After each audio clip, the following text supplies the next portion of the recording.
Ceyhun nehri akar, damarımda kan coşar. Babür Şah'ın torunuyum, önümde dağlar aşar. Nebainin dilinde saklı benim her ecem. Özbek'in gururuyla aydınlanır her gecem. Çapanımı giydim, atım şahlanır meydanda. Buzkaşi'de hamlem var, korku yoktur bu canda. Özbek'im derin mertçe, tarihim altın sayfa. Birlik vakti geldi bak, uyan ey koca tayfa.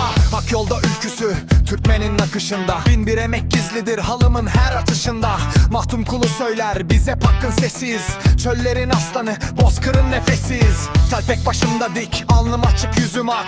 Türkmenin birliğiyle kurulacak bu şafak. Oba oba gezeriz, dostluktur tek şiarım. Seninle bir olunca her zorluğu aşarım. Özbek'im Türkmenim, iki beden bir canız. Güney Türkistan'da biz sönmeyen bir volkanız. Kültürümüz bir, bizim dilimizde dua bir. Birlik içinde dirlik, tek yolumuz beraberlik. Özbek'im Türkmenim, sarsılmaz bu kalemiz. Yarınlara umutla tek yürektir bestemiz. Özbek'im Türkmenim, iki beden bir canız. Güney Türkistan'da biz sönmeyen bir volkanız. Aramıza nifak sokan o rüzgarlar dinecek. Özbek Türkmen el ele, zulüm yere inecek. Pilavımız aynı sofrada, ekmeğimiz bölüşür. Biz bir aradayken her dert huzura dönüşür.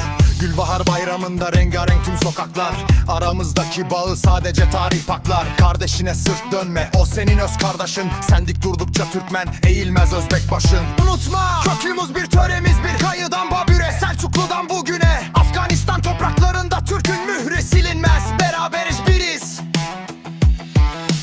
Özbek'im Türkmenim, iki beden bir canız. Güney Türkistan'da biz sönmeyen bir volkanız. Kültürümüz biri, bizim dilimizde dua bir. Birlik içinde dirlik, tek yolumuz beraberlik. Özbek'im Türkmenim, sarsılmaz bu kalemiz. Yarınlara umutla tek yürektir bestemiz. Özbek'im Türkmenim, iki beden bir canız. Güney Türkistan'da biz sönmeyen bir